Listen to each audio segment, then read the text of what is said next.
Roiro, where we are doing 1,200 units. I'm glad to report that we have finalized the issue of relocation of the people who are there. It was not noisy. CS, I want to tell you that this morning, the demolition of those units has begun. And because there were not very many, by end of this coming week, we shall have vacant possession on the same piece of land. So Roiro, that 1,200, and we already have the developer we've already awarded. We also have Mavoko in Machakos County, 5,360 units. This sits on 55 acres, piece of land that we co-own with the UN Habitat. And again, the developer is on site. They've even fenced. It's just, they've started the construction. All now we are waiting for is groundbreaking. This afternoon, when we leave here, the CS and I are heading to Homa Bay. You heard, I think, the first trip the president made after his swearing in was he went to Homa Bay, and he promised that he will groundbreak before end of November. This is perhaps one of the most beautiful housing projects that I have seen.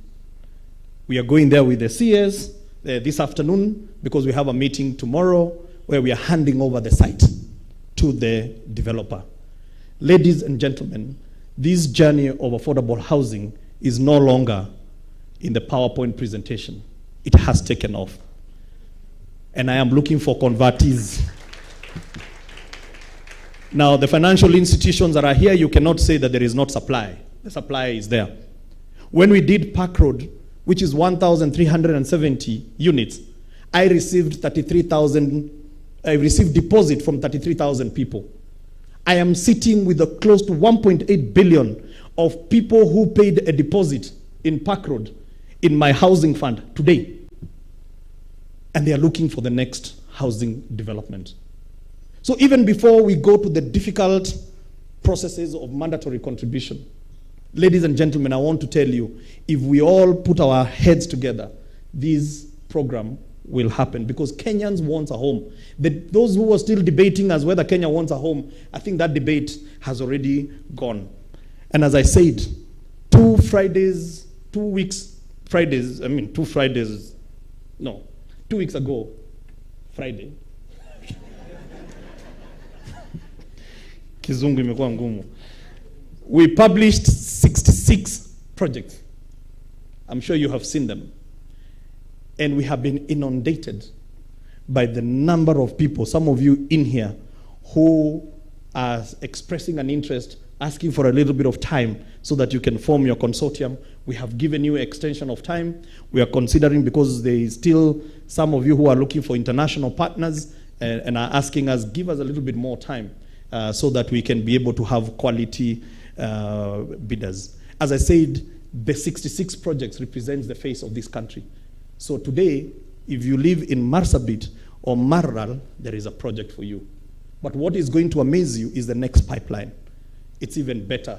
It's better quality, bigger chunks. So this journey has taken off, ladies and gentlemen. All we are asking now is we fix the few issues that we have, but let us not get stuck in the world of the perfect. We will perfect it as we go. God bless you, and I really appreciate your partnership. And it is now my great pleasure to invite my colleague, the PS for the National Treasury, who's one of our biggest enablers, to come and give his remarks. Thank you so much.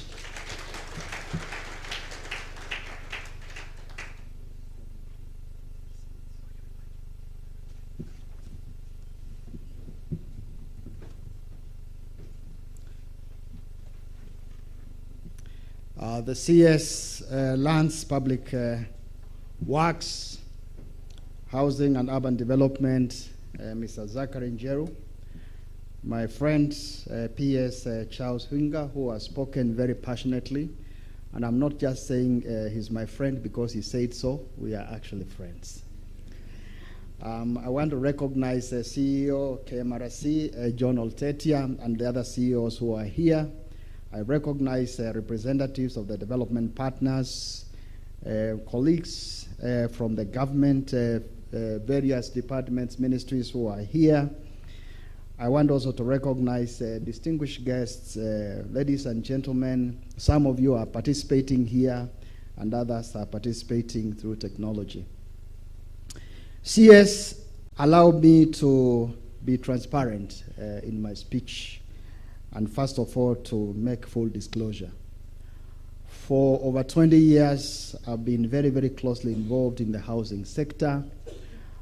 Before I joined government, I was in the mortgage sector, and I remember way back in 2003 when we were working very closely with the Ministry of Housing that time to come up with a housing bill, housing policy, and thereafter crafting the chapter on population and housing in Vision 2030, and actually debating about what is affordable housing and what's a decent house. But my brothers and sisters, allow me to say, listening to the PS talking, listening also to Altetia in his initial remarks, I'm happy that some of the things that we were thinking about, we were crafting in the mid-2000s, from 2003 to 2007, I can see them coming to fruition now. The standardization of housing in terms of the doors, the windows, which is a big practice in Singapore and Mexico, among the countries that we reviewed that time, I can see it coming to life. The also framework of financing that we looked at Singapore that time, the CPF in Singapore. We looked at the financing in Japan using the post office savings bank money. In Germany, looking at what they call in Germany by a very complicated name, Bausparkassen. I can see it coming to life. So for me, I'm very passionate about the housing sector, and I can see a lot of things that we spend a lot of time working on are coming to life. And so join me in congratulating the ministry in advance for coming up with this conference together with KMRC. Can we clap for them, please? And so for me, let me say I am very, very pleased to join us this morning because this conference, as I have stated, is really, really very important in the way that we are structuring our engagement with various players in the housing sector, where I believe in the next few days we are going to exchange views that will forever change the landscape of how we deliver housing in Kenya. I want us at the same time to recognize some of the stakeholders who have graced this occasion. Of course, the bankers are here, of course, the SACCOs, the developers.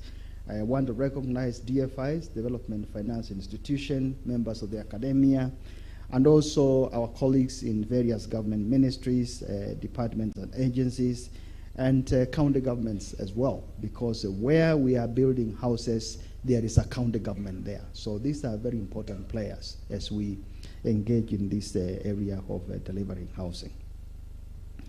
Obviously, the National Treasury has worked very, very closely through KMRC with the World Bank, and I want to say thank you very much to World Bank for this special partnership which has brought us to this level. And so, friends, let me just air the point that we all know about the disappointing status of the fact that majority of Kenyans, of course, up to now, they can't afford to own a decent house. And so this poses and raises a lot of questions.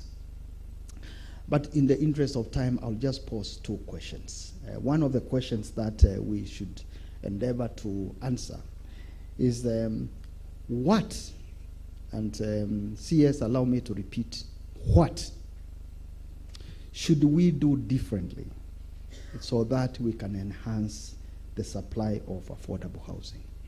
What is this, or what are these things that we should do differently? Because we have tried for a long time, and we haven't yet gotten there. So that question has to be answered by the time we are through with this conference.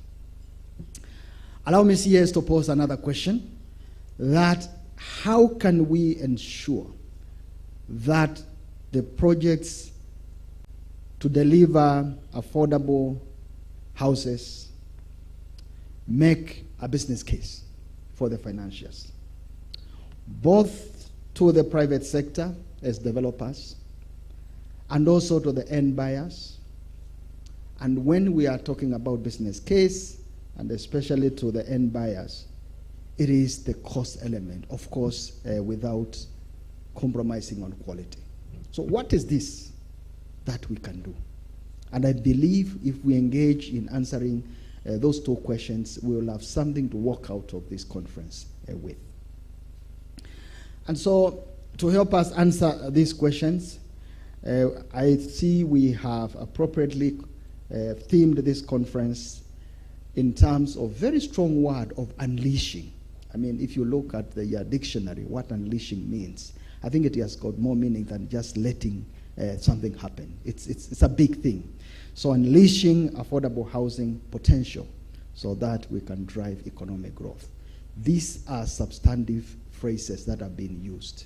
And I believe as we live to the theme of this conference, we shall be able to answer the questions that are posed earlier on. So let us, as we engage, be very candid in our discussions. I hope that we'll be able to come up with solutions that are not academic, solutions that are not wishful, and solutions that can be implemented, and not just by the government. But I want to recognize that, as my colleague and my friend has said, delivering of houses is a complex journey. It's a complex undertaking. So we need every stakeholder who has a part to play in this journey to come up and tell us the truth about what makes us not deliver decent houses which are affordable to our people. And so, because private sector has a large part to play, I want to urge us all up in the private sector, where I spend most of my time before joining government, I think to take up the resolutions that come up in the conference, and let us see how we can together implement those proposals, so that then when we are going the journey of PS and CS, enabling His Excellency the President to go and break ground every week, then we have got some results from this conference to show in terms of how we have made it possible for those houses to be developed, to be made available in a decent manner, and houses which are affordable. I want to say that it is true that obviously for a long time Kenya has witnessed a large increase in the demand for housing, which obviously it's unfortunate that we have not been able to meet that increasing demand. And so the other thing that, of course, we all know is that this demand-supply gap is mostly pronounced at the lower end of the housing market, and as a result of which, and we are not proud of this, that the lower income households have little access to decent housing. And so even though we have been producing about 50,000 units or so every year in the last few years, I believe we are leaving a lot of our citizens at the lower end of the bracket not being able to benefit from these additional housing units that have been developed. So I hope in our discussions we'll be able to provide a lasting solution to this problem. And so if I can just use some economics terminology, I believe that this is a sign of market failure. And so that is why we have to work together, the government and yourselves as private sector, development partners, and all the actors in this space, to have this discussion so that we can come up with interventions in the housing market to make it more responsive to demand, especially at the lower income segment. And so this kind of thinking is the one that led to the establishment of KMRC, that is Kenya Mortgage Refinance Company, which obviously through what it has been able to do, we heard earlier on that we are able now to get loans extended on the housing sector to citizens at below 10% interest rate, which was never been the case before. So let me congratulate, actually, from where I sit, KMRC for that aspect, for that deed, and also recognize the fact that to date, KMRC has made available over 7 billion Kenya shillings loans, which have supported significantly the housing sector. So I want also to say that although Kenya has a relatively small market in terms of the mortgage finance, this actually is looking to grow. And it is engagements like this that are going to make it grow so that it is competitive. Because if you look at Vision 2030, we say that Kenya should be a globally competitive country. And that competitiveness should be shown, should be seen in every sector. So as we engage, let's ask ourselves, how can we make the mortgage sector as well very, very competitive? And so I just want to call on the financial institutions that play a big role in that space, the banks, the microfinance banks as well, the savings and credit cooperative organizations called SACCOs in this part of the world, to play a big role in this space. Obviously, when you compare the statistics that we have on the mortgages that are outstanding at about 245 billion, that is actually very low when you look at our GDP as a country, because that is just about 2% of our GDP. Now, when you compare that with South Africa, the statistics show that South Africa does all over 20% of their GDP in terms of mortgages. So why this big gap? I mean, what are we missing in terms of growing our mortgage sector so that it is synonymous with our level of development as our country? And so there is a lot of work to do in the financing space. And I'm sure us putting our minds together and the challenges that we are putting to ourselves will be able to resolve some of these challenges and provide solutions that are necessary. I want also to say that finding opportunities for the lower income segment so that they can gain access to housing is indeed very critical, because this is what has eluded us for a long time. And so clever, innovative financing solutions are required so that we can be able to bridge the gap that we have. And obviously, listening to us here, I am sure that the deliberations that we are going to have will enable us to bridge that gap. At the National Treasury, just turning to the institutions which I represent, we have the big task of ensuring that we provide proper management to the resources of this country.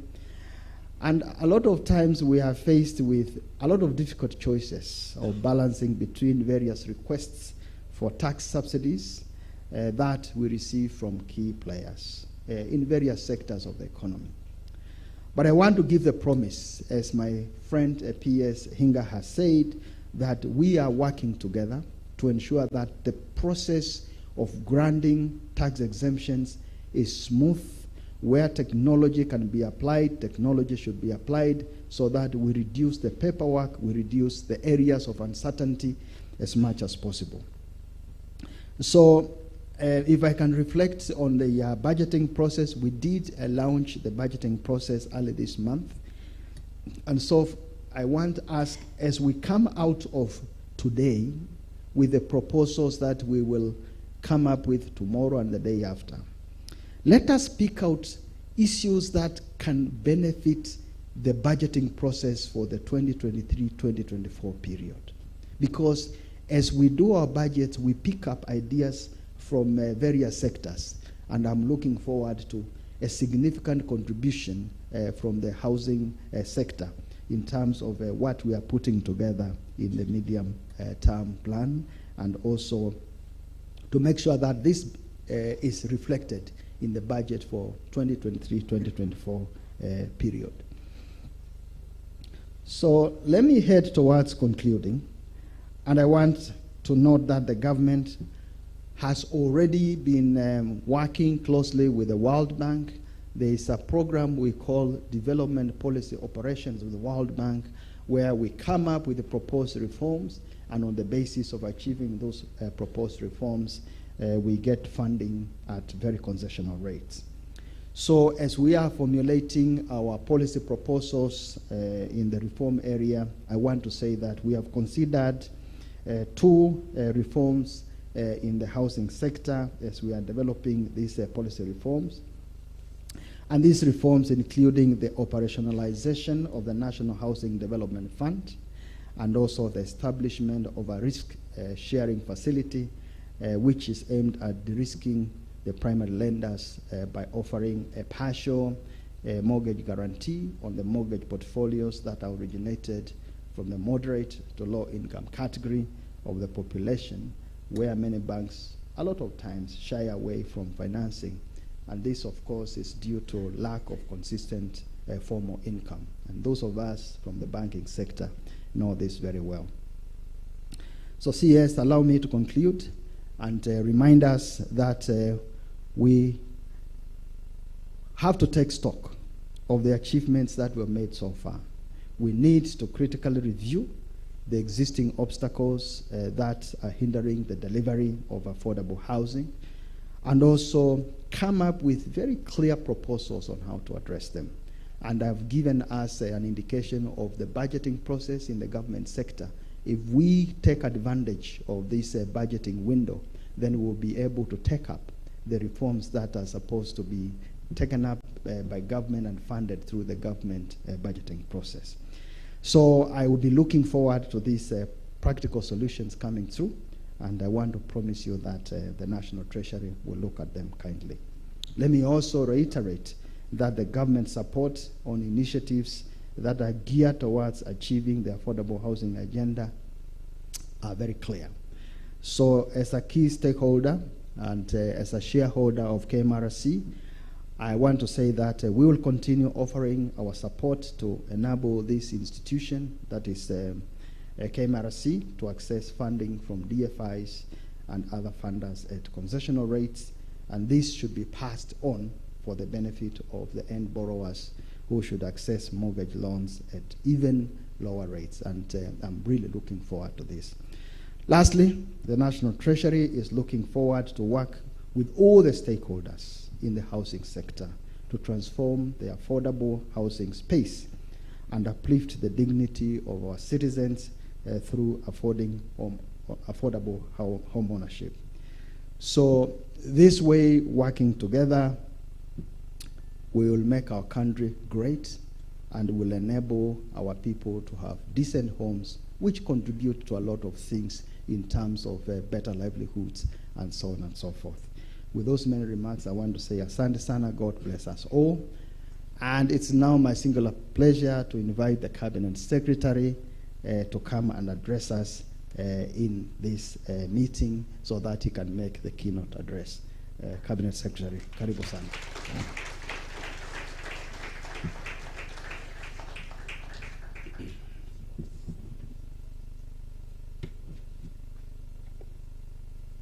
Principal Secretaries present, Treasury and Housing and Urban Development, the CEO, KMRC, representatives of our development partners, distinguished guests, ladies and gentlemen, good morning.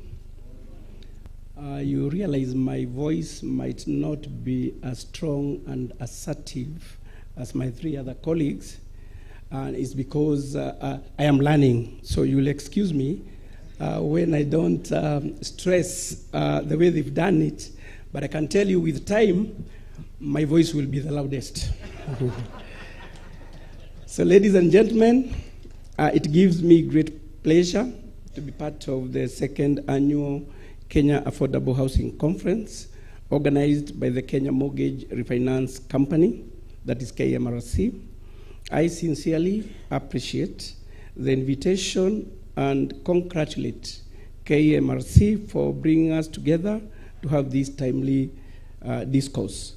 I also wish to thank all our partners, including the National Treasury and the World Bank Group, for joining hands with KMRC to make this conference a reality. The theme of this conference, that is unleashing affordable housing potential to drive economic growth, could not have come at a better time. It not only puts into perspective the circumstances under which we currently live, but it also gives us the opportunity to recognize the important role that the home ownership plays in uplifting human dignity. Ladies and gentlemen, in our engagements at this three-day conference, as key stakeholders across the affordable housing value chain, let us appreciate and underscore the unreserved government support on this cause as clearly stipulated in the Kenya Kwanza Manifesto and as demonstrated by our President. Provision of affordable housing is a basic human right duly recognized in the Constitution of Kenya 2010. It is thus the duty of the government, and particularly my ministry, to ensure this right is progressively realized and that all Kenyans live in decent, habitable homes. We acknowledge that despite the deficit of about 200,000 units per annum, remarkable strides in addressing this gap have been made. The establishment and operationalization of KMRC is itself a great step towards addressing the demand side of the affordable housing equation. Kenyans can now access long-term fixed-rate mortgages at single-digit interest rates through financial institutions. KMRC has already refinanced home loans of over 7 billion Kenya shillings.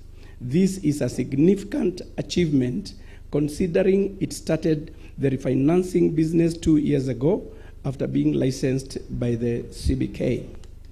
However, despite these noted achievements, a lot more needs to be done by my ministry and other housing stakeholders, particularly to ensure supply of affordable housing units. We need to leverage technology and continuously innovate to significantly scale up construction of affordable housing units. The intention is to resolve the more profound housing problems among the middle to low income segments of our urban society, which is disproportionately affected by the housing shortage. On November 4th, 2022, that is this year, my ministry listed 59 areas which are set to benefit from the government affordable housing program. The projects in the pipeline will span across the country and cover most of our counties. To implement the projects, the government has invited bidders to participate in the construction, development, financing, and support offtake. To address these challenges and ensure delivery of affordable housing, my ministry will prioritize the following. A, enhance accountability, transparency, and efficiency in land administration and management. We will take every endeavor to ensure that the ministry's strategic plan, which was launched in 2020, continues to guide our operations on land administration processes and resource mobilization so that we can address the needs of our citizens. B, digitalization will remain a priority area of focus in the ministry's reform agenda. First order is the completion of and full deployment of the Adhisasa platform as we put strategies in place for a nationwide rollout. I want to stress here that the process of digitization, we all agree was a very good thought. But the implementation is where we've had challenges. And as the PS Housing has said, there's a task force already in force, which will make sure that all the challenges we've been meeting are addressed.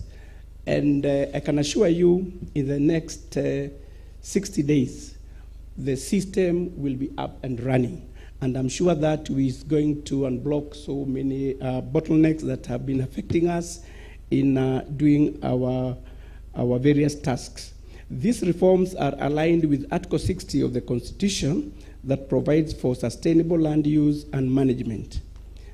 But see, part of the housing reforms that the government has been working on include several bills that were introduced in the 12th Parliament but are yet to be passed. This includes the Housing Bill 2021, Valuers Bill 2022, National Rating Bill 2022, Landlord and Tenant Bill 2021, and National Disaster Risk Management Bill 2021. We shall work with all the stakeholders to have these bills finalized and reintroduced in the 13th Parliament for enactment. D, other key interventions would include, 1, supporting the adoption of the National Building Code 2022 and continuously improve the code to include green and more sustainable housing. 2, simplifying the process and costs of approvals to deliver affordable housing. Here I want to inform you that we are working very closely with the county governments because most of these approvals are devolved.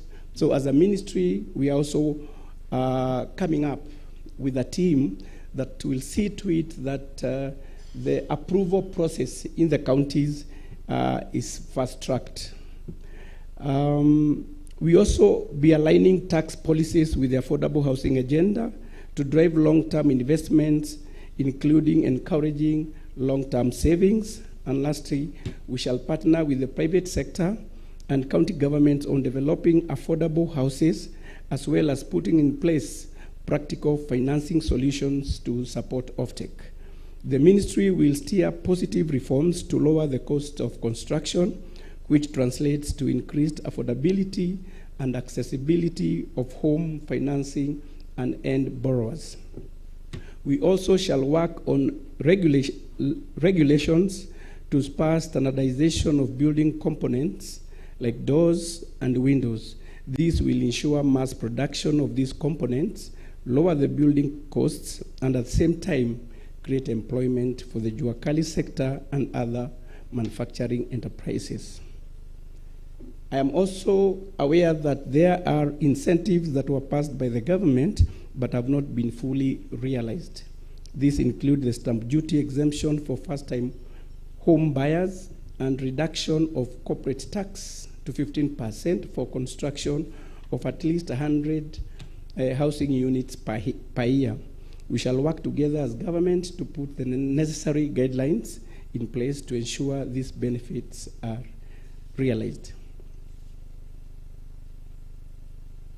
You are also aware that investments in the housing sector have one of the best returns in terms of job creation and multiplier effects on the broader economy. Specifically, investment in affordable housing has strong multiplier effect given the number of linked sectors: raw materials, construction, finished goods, and financial services. In fact, the employment multiplier is estimated that for every house built, about 5 jobs are created. Home ownership also prevents vulnerable households from falling into poverty by providing an asset that can be leveraged to obtain credit. Residential construction industry matters as it makes a big impact on economic growth and employment, and we recognize the importance of the sector for increased socio-economic development of our country. The upside is that when done right, The development of housing markets stimulates economic growth, creates jobs, and helps reduce poverty. I am excited on working with all stakeholders in the housing sector, both on the demand and supply sides, to transform the affordable housing space and uplift the dignity of our people through home ownership. My ministry will continue to leverage on linkages with affordable housing enablers for provisions of both physical and social infrastructure, which is an integral part of housing.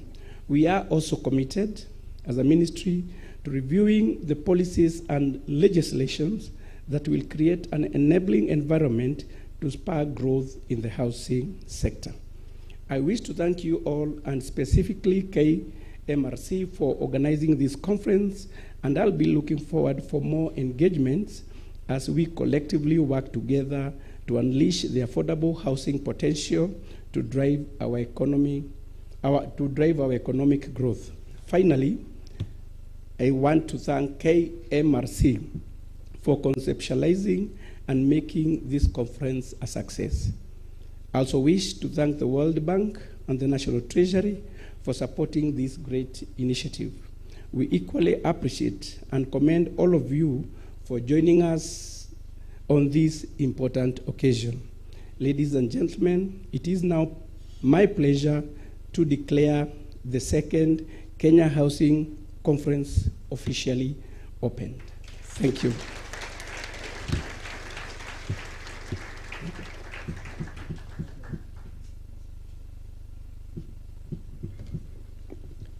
Thank you so much, CS, for your remarks. Thank you so much to the PSs for your thoughts.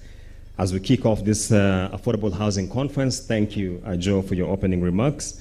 Because this gentleman will be leaving right after this, we had agreed that we'll have a very quick session of Q&A in case you have any questions, specifically to either PS Treasury or the CS. We are happy to take them, and I can see PS Singer is also joining us again. So you just shoot up your hand, and we are happy to take your question. There's a lady here, one of my ushers will assist you with a microphone. Introduce yourself, with which institution, and shoot your question. Good morning, my name is Sharon Mosin with Credit Bank. I just have a question regarding the affordable housing program.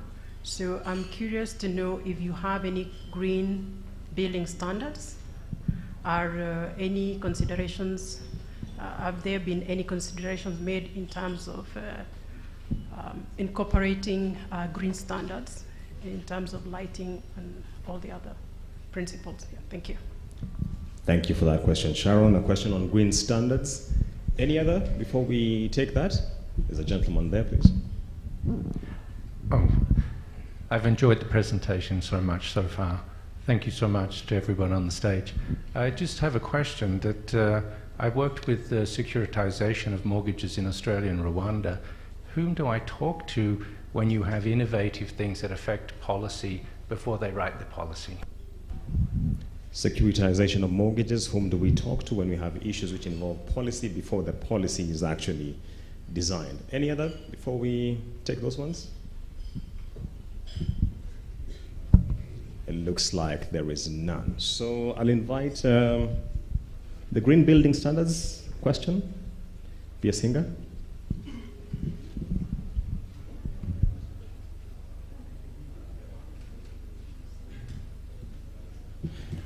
Thank you very much, Sharon from Credit Bank. If you listen to my speech, I said that as a ministry we have adopted the IFC Edge building standards. And if you want some more information, we can be able to share that with you. Even if you look at the RFP documents for the 66 parcels of land that we released, that is one of the requirements that now you need to comply to this IFC Edge building standards. On the securitization, in terms of the policy, between myself and the PS National Treasury, of course, with KMRC, we should be able to hear you out and also accommodate some of the innovative ideas. We are in discussions, even as we speak right now, on some of the innovations around the securitization, that is both on the mortgages as well as on the asset-backed securitization, which is something that we are working on. Thank you.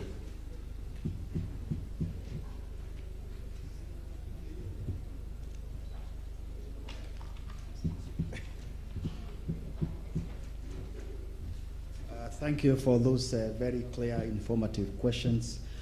On securitization, there is work that was done in the early 2000s by Capital Markets Authority.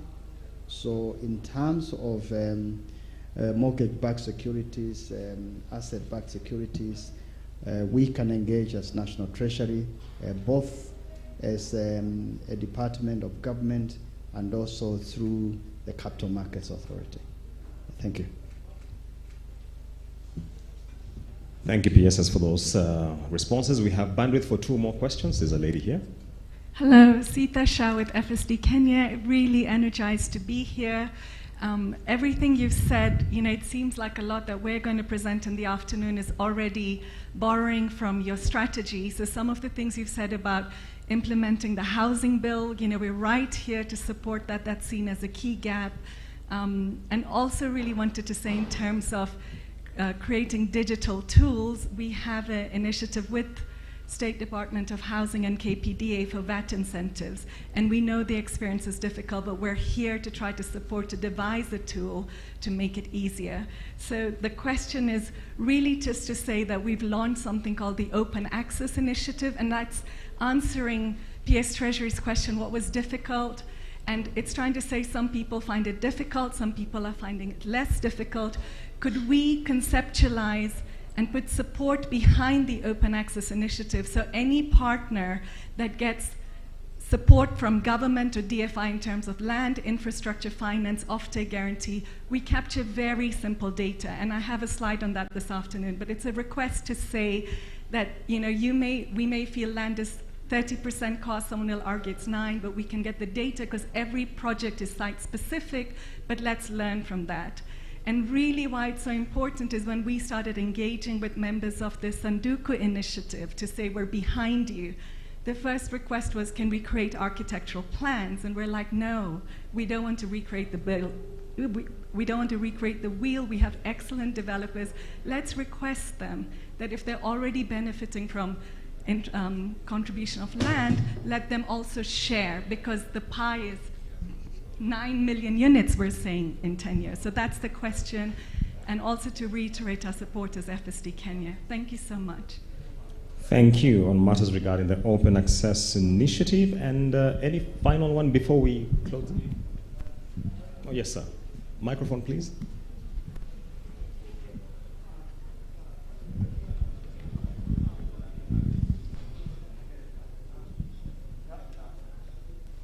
Yeah, thank you. Good morning. My name is Tyrus Muthida from NCBA Bank.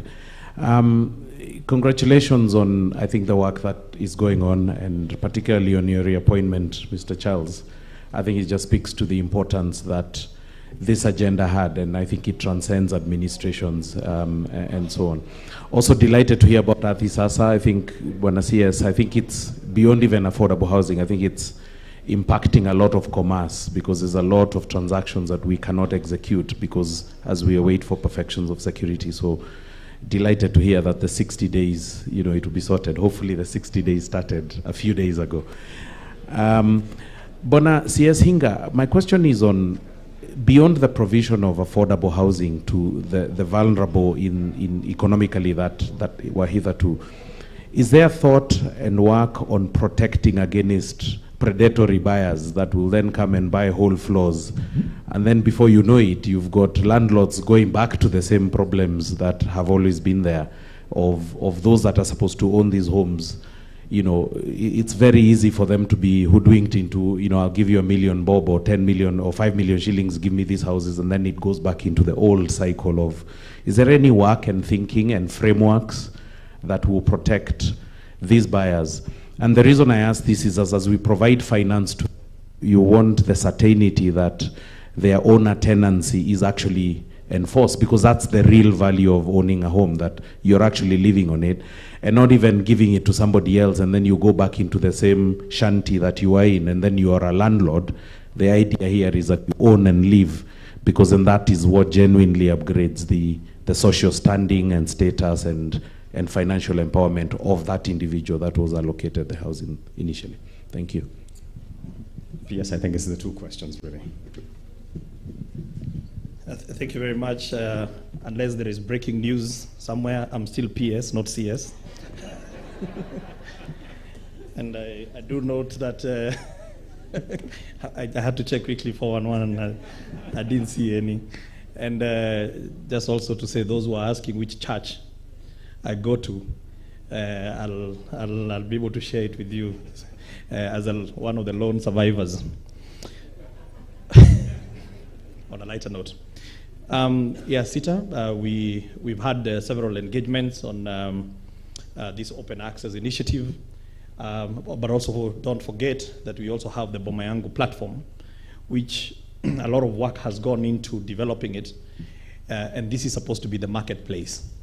So let's try and see how we can combine those efforts so that we have a singular place.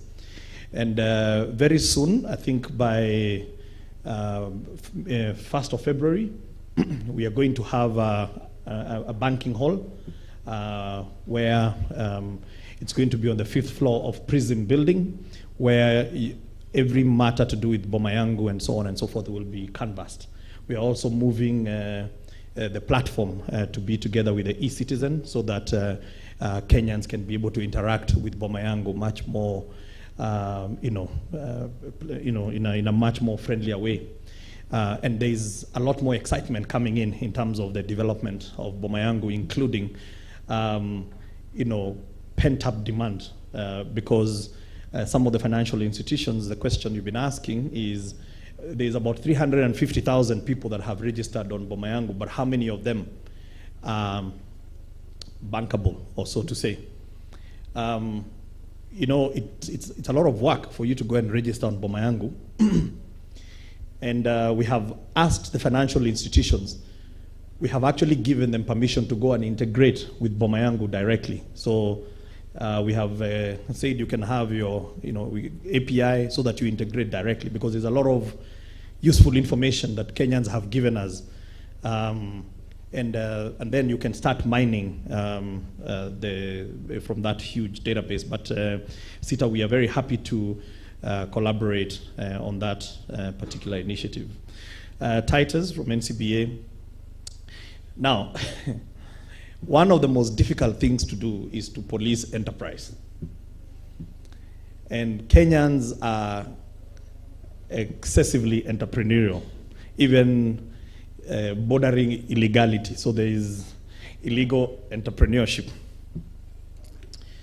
Our desire is to have these homes, when we build them, is for them to be owner-occupied. So, but let me tell you the dilemma that we have, and I hope I'm going to throw the challenge back to you. Maybe there could be someone with an innovative solution. When we did Park Road, let me give you the price that I remember very well. Is a 3-bedroom, 60 square meter, going for 3 million shillings. The repayments for that is 21,000 shillings per month. Those homeowners have been given offers to rent the same unit at 55,000.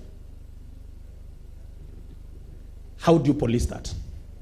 We have agonized as a ministry, because those homes are supposed to benefit those first-time homeowners. Now, it's either we go put biometrics, eye recognition, what, and you actually realize that the process of trying to police that might actually be more than the cost of the unit. So, what we are going to do in the next lot, the 42,000 that I said we are releasing and we want Kenyans to start registering, And there is a pay bill. Actually, you need to start paying 005500, and your reference number should be your ID, the hash number. We will repeat that again for the sake of the media. We want you to start saving for these 42,000 units that are coming up. Now, there will be a self-declaration. That's the first thing that we can do, is that if you're going to be a homeowner in this particular program, that you will stay in that house. Now, if you declare and you say yes, and then you don't, then we have got some consequence management. But it's a very difficult thing to police. What we hope will happen is that in the near future, where the prices of housing stabilize and almost everybody has a unit, that stops being an issue. So the answer to that is, give me the 250,000 units a year, and then we solve that problem. But before we do that, it's going to be very difficult to police enterprise. Now, on the second issue, one area we have managed to lock is you cannot sell that unit before 7 years. So you can't sell that unit for 7 years. And that is simply because if you calculate the amount of subsidy from land to infrastructure to the taxes, if we allowed you to go and create a market, you're going to distort. Okay? You're going to distort the market, and we're going to go back to the same place because these units are highly subsidized. So today, that person at Park Road for 3 million can go and sell it, offload it after they buy it for 7 million. Now, you see, we will not have solved the problem. So in the lands ministry, there will be a caveat that you cannot be able to sell. But there are some people who have come to us, and they think they're telling us very nice stories, but we actually tell them you're sinning. They think, because ordinarily, when you hear someone who says, PS, I can take 100 of these units, they think you're going to clap and say, hey, thank you very much, there is a market. There is some who even told me, one of the Matatu guys, who are actually, we have Matatu touts, who are homeowners also. Please, with media, we need those stories told. When the Matatu guys came and they said, mimi, venye nilifanya, kwa sababu nataka hizo units na umesema tu ninapata moja, nimesponsor watu. Nimepatia milioni mbili, niko na watu kaa 10 hivi, nimepatia. So that is the entrepreneurial nature of Kenyans, and they will try and beat the system. Some of them unknowingly. Oh. Okay. So there are people who essentially are saying that I have gone and collected 10 people and I have given them 2 million shillings each and have told them, go buy that house. And when you buy that house, I will give you something in return, but those houses are mine. Okay? So they're trying to beat the system, thinking that, whatever that, and they actually came to talk to us about it proudly, like we are helping you solve the problem. And we say, no, you're not. You're creating bigger problems. And there will be teething problems, ladies and gentlemen. That is a fact. And I know there are some who will make big stories out of the teething problems. And that's perhaps part of their trade, because if there is nothing, there are no bad news, maybe they can't sell. But we are focused. We are focused on the positives. We are focused on those stories of Ochieng in Rongai, who is uneducated. Ochieng did all the joinery work in Rongai, and today is a homeowner. Those are the transformative stories we want to focus on. But we will fix these other stories. So I think that was the last question. Thank you so much. Thank you so much, PS Charles Hingam. Ladies and gentlemen, I want to bring it to a close at that point. I wish we had more time for the Q&A. We want to take our tea break, and here's how we shall do it. The tea break is 20 minutes, so let's be back here at 20 past noon, please, so we continue the program. I'd like to invite our chief guests to just walk through here and exit via that door, because we should have a photo shoot right out there and a quick media interview just capturing the essence of this conference. So please, let's follow through here, CS and PSs, alongside as well Mr. Oltetia from KMRC. To the rest of us, let's remain settled down until they exit. Then we shall be able to go and grab a cup of tea, which is just served outside here. And let's be back here at 20 past noon so that we continue with our agenda for the day. Thank you. Thank you. This way, sir. Yeah. It will be more convenient here, CS. Yeah. Right out here, we shall have a photo shoot, and then we have a quick media engagement. Thank you so much.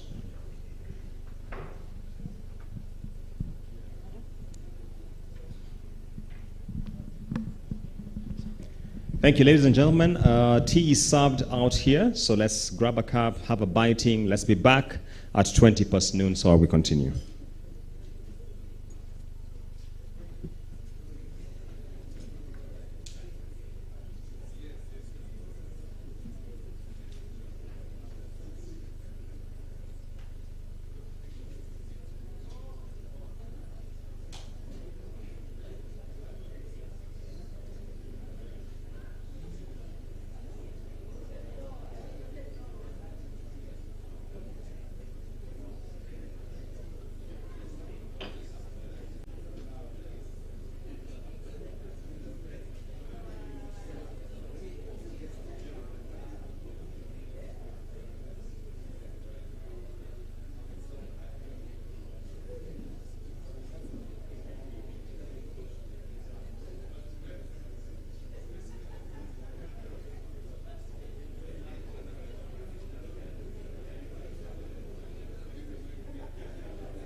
You're free to come with your tea and your bitings.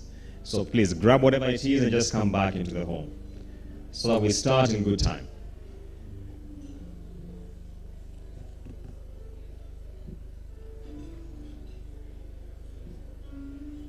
Once again, let's begin getting back into the hall, please.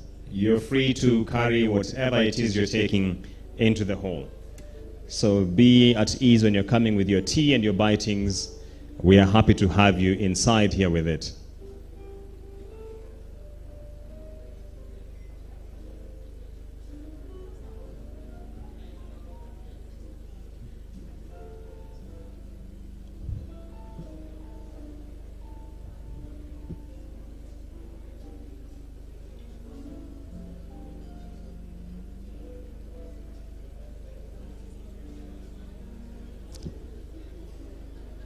Let's begin getting back into the hall, please. Ladies and gentlemen, let's make our way back into the hall so we continue our program.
Let's get back in, ladies and gentlemen.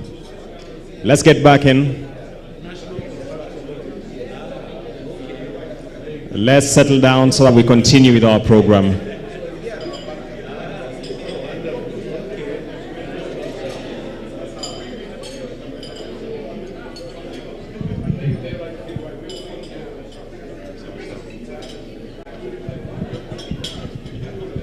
Let's get back in for our first panel. Would like to continue. Ladies and gentlemen,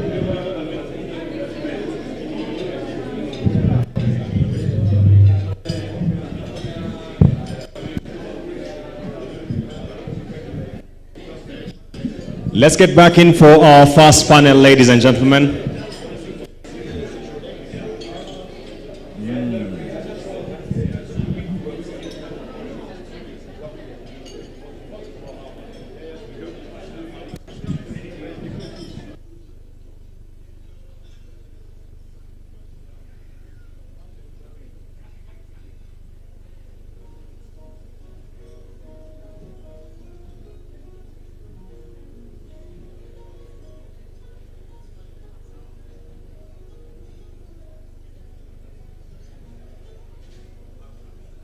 Let's get back in.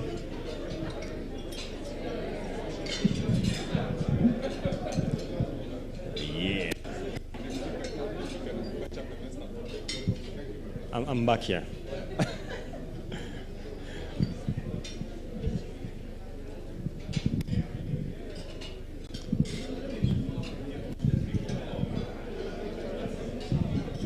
Let's settle in.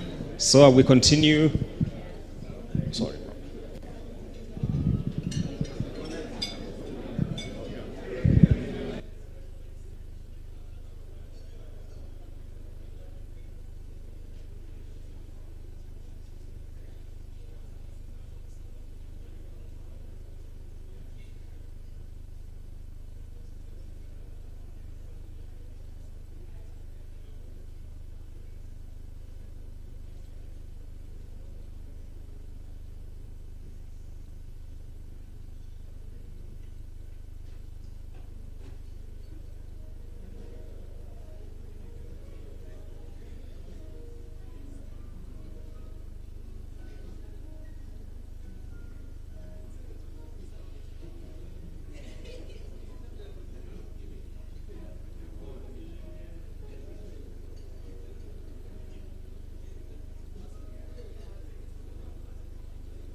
Let's settle down so we continue with our program.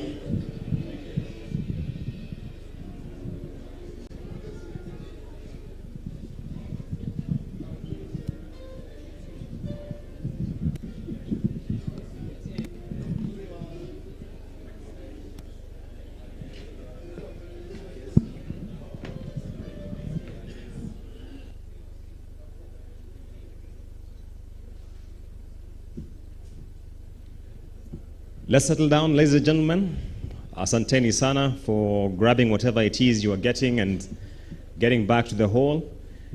We are getting ready for our panel discussion, and I'd just like to ask for microphones for the panelists. We'll be having a session where we shall have 5 panelists discussing opportunities in affordable housing. As we settle down, let me just again call those who are still outside to join us so that we continue with our agenda. Thank you so much. Thank you. Let's settle down and we kick off our next session.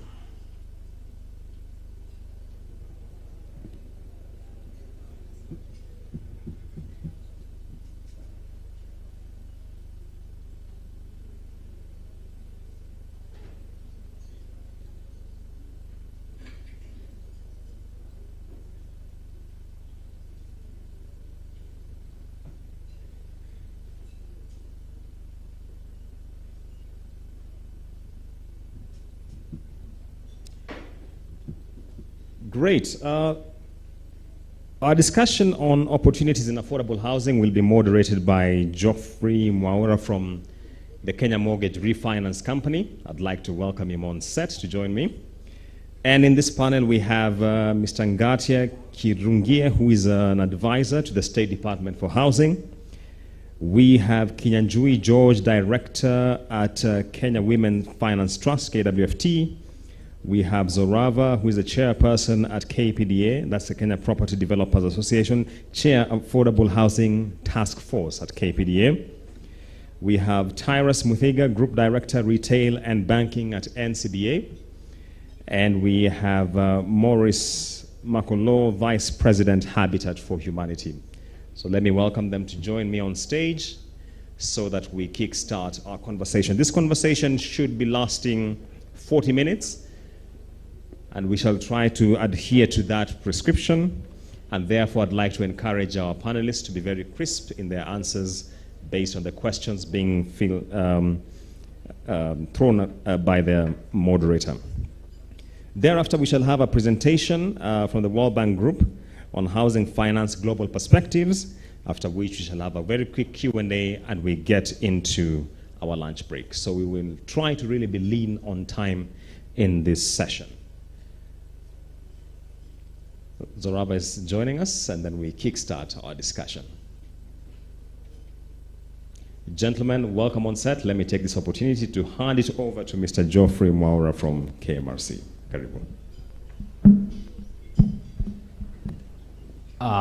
Thank you all who have joined us today. We want to go straight to this panel discussion. The panel discussion will be looking at opportunities in affordable housing. And we have a great panelist from the financiers, from the government arm, and also from the market players in terms of the regulators and the developers. So just going straight to the matter, I will start with Mr. Ngatia. The affordable housing landscape and prospect, looking at what the government has so far done, maybe you could just give us some indicators, and also looking at to what your organization has done or the contribution toward this affordable housing sector in a minute. Thank you very much. It's always a pleasure to be here at your conferences and to engage with the private sector. And my work is made a lot easier having spoken or having to speak after the PS of Housing and Urban Development, Mr. Charles Hinga. And I think he touched quite extensively on the government's contribution to this affordable housing program. He mentioned a number of things. So the government, as you have heard, is providing land where it's available at no cost. And we were saying that the value of that, we can easily put it at about 20, 25, almost 30%. We have the bulk infrastructure, because land on its own would require significant investment in terms of the services such as the water, power, sewerage systems. So the government has committed to provide that as well. Then there is the incentives that are in place. These are primarily tax incentives. For both the demand side, here we are looking at the buyers of the units, so stamp duty exemptions, but we also have on the supply side to bring down the cost of construction, so the VAT exemptions and the likes. So governments, essentially their contribution is to create that enabling environment to ensure that home ownership is achievable by all. So in terms of bringing down the cost of construction and making end-user finance affordable. But at the end of the day, the affordable housing program is a private sector-led initiative. The development of these projects and the financing of the same, as well as the end users, is coming from the private sector. And that's very important to that, affordable housing we view and we are ensuring is a lucrative business opportunity for the private sector to participate in. And so, I'm very, very, very happy to be here at on this panel and this conference so we can actually highlight and speak more about that. Thank you very much, Jeff. Thank you, Ngatia. And taking the cue, George Kenyanjui from Kenya Women Finance Trust. You've been championing micro-housing as an opportunity to scale up affordable housing. What are some of the opportunities that you can tell us that exist, and what is your organization doing to bring some impact in this sector? Especially, what are some of the recent developments, and what do you hope to see in future to make this sector more vibrant and be able to reach the intended beneficiaries? Thank you and good morning. First of all, my name is George Kinyanjui. I work for Kenya Women Microfinance Bank. I work for women, and I'm honored this morning to talk about affordable housing because our clientele is actually women. We work with women. So and you can imagine the dream of any woman is to own a home. Wherever, every woman, when they have a home, they are very, very comfortable. I would not talk about on behalf of men, but I know we have built quite a number of houses for women, And I'm very honored this morning. First of all, KWFT is the only microfinance bank for women. And our activities are more in rural areas, and we have over 229 branches. And our model is not more on mortgages, it's more on rural housing. Because like I would say that from 2014, we have been building houses for women. Women do not have mortgages, and the people in the rural areas cannot afford mortgages. What happens is that in KWFT, the clients build their houses at the way they can afford. We call it incremental housing, micro housing.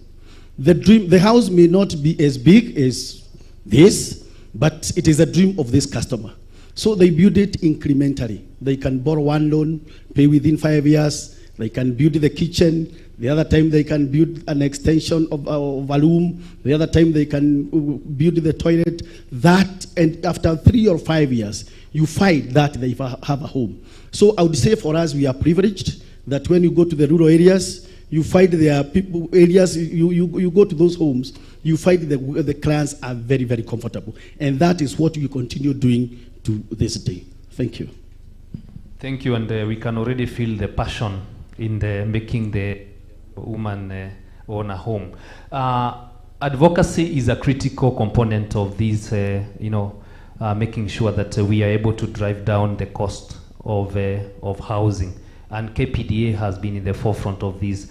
Mr. Zorava, maybe you can talk to us about what kind of advocacy and what do you intend to see happening in this sector to make it more vibrant. Wonderful, thank you so much. And it's a pleasure to be here today and be talking about affordable housing. So at the KPDA, in the Affordable Housing Task Force, we have 3 main program areas that I'm hoping to share. The first program area is in supply.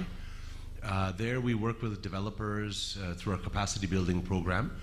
And the idea is to make them more bankable, build their capacity, make their developments more institutional, so we can bring in institutional investors, and we also link them to capital. So we have our next set of workshops launching in the new year, and they touch on things like financing, land and legal, sustainable design, etc. The second program area is in demand. So our 3 are supply, demand, and policy. So in demand, we have 2 sub-program areas. One is on rental housing, and that's a collaboration with the REITs Association, the NSC, on a REITs incubator. And that program is really to help bring more affordable housing REITs to the market so we can see more rental housing in the market. The second part on demand is around housing finance for SOCOs. That project is a bit more in the design phase right now, but it's about low-income mortgages. The third program area is in policy, and in policy we work on 2 fronts. National level policy, we focus heavily on incentives. So I think Gatia mentioned about incentives program at the State Department of Housing. We work to bring developers to the incentives program so we can help enable them to access those incentives. And then the second part of our policy program is at the county level, where we work on county urbanization. And so there we are participating in and supporting various projects that are focused on county urban development, whether it be on infrastructure development, urban planning, sustainable urban planning. So that's the last area of focus. We're clearly very excited about affordable housing. I think largely the housing sector has been driven by the private sector, and as we try to enable developers to work further down market, we recognize that sometimes support programs or incentives are required. So we're there to help design programs and educate the private sector on these programs. Thanks a lot. Thank you, Zorava. Moving on to the financing, just looking at the financing and on affordable housing, the value chain. NCBA has been a big participant in that sector.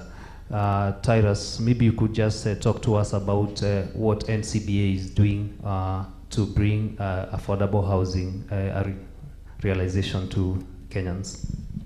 Yeah, thanks, George. Good morning, everyone. Again, a pleasure to be here. I think this is a great conversation to be having. As the CS said, we have a a great great opportunity and so on. Anyway, so at NCBA, I think we are facilitating the sector in a couple of ways. One is developers. So creating finance solutions that enable people that have projects to execute the finance in whatever way they want. And the conversations going on include even those large projects in government sector, because ultimately there's a contractor that needs finance.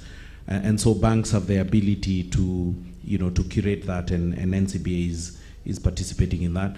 At the artisan level, I think enabling those that will supply the larger contractor, whether it's, as we had, windows, doors, transport solutions, we are a large player in the asset finance space, and so all of that, is an area.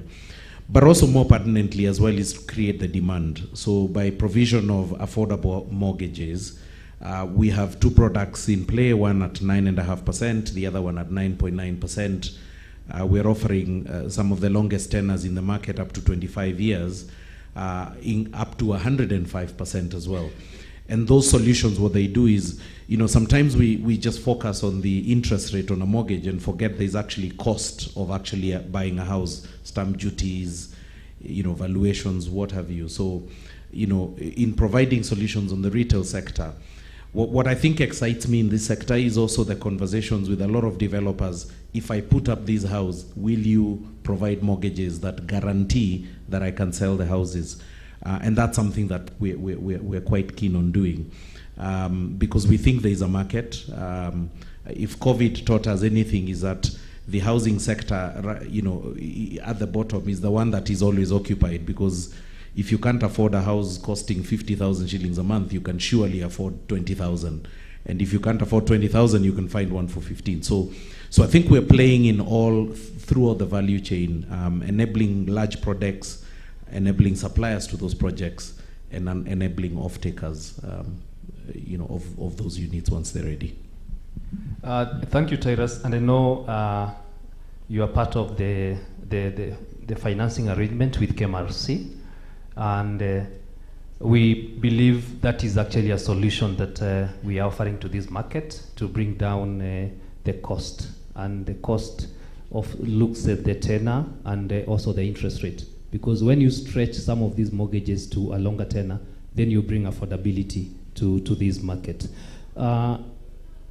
Makalo, Habitat for Humanity is a champion of inclusiveness in financial inclusiveness in this market.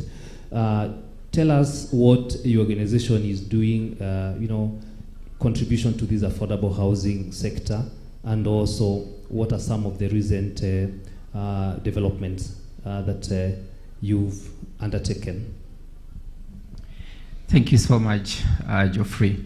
First, allow me to congratulate KMRC on this conversation. It is a second, which means that you've gained some momentum. I wish you all the best in getting even the third and the fourth and many others. But between the conversations, I hope there is some action, not just talk. We certainly hope that we can walk the talk with you, and that's why we are very pleased that we have a memorandum of understanding with KMRC. We have a similar one with your sister organization in Tanzania. So this really are kind of a set of things that we are doing. But what is Habitat for Humanity? Founded in 1976, and since that time, with the presence in the US, our headquarters, and in 70 other countries around the world, including Africa, we believe that everyone, and underline everyone, deserves a place to call home. And by the way, Geoffrey, when we speak about this, and beginning with where my brother started banking on women, there's a sense in which we should be, I guess, embarrassed that we have too male-dominated. The first panel was all male. This panel is all male. I think that's a problem. Yeah. But I think it is an opportunity, too, to really just shine a light on the distance that we still have to travel to get our inclusion agenda. And let's focus on that. Because home, for us, is not just four walls and a roof. Home is where young dreams and aspirations are incubated. Hope is protection, especially for women, as he talked about, for young people. As my brother has referred to COVID, home were the recovery centers. They're learning institutions. They are now workspaces. So this is really a critical conversation. So for us at Habitat for Humanity, we approach this from 4 areas. One is affordability. What is the cost? And how do you make that cost really possible to be paid by everyone else that desires to have one? And when we look across all our African but also global footprint, Sub-Saharan Africa still has some of the highest costs to owning a home. And I think that is a factor of so many other things. And that's why we also take care of habitability, which is the second area. In what way is the place you call home habitable? Sometimes because of the construction material. Is it good material? Because for people who are not well endowed, they will use poor quality material that sometimes is a danger to themselves. But that's also an opportunity that we are working on in terms of partnering with people who are innovating new building materials so that, like Jijenge or start somewhere in terms of just not thinking about the ordinary blocks, but interlocking blocks and some other things. Because ultimately, with the better materials, you actually lower the cost of construction. The third area is tenure security. Like it has been said earlier by P.S. Hinga and other colleagues who have spoken, you do not build on air, you build on land.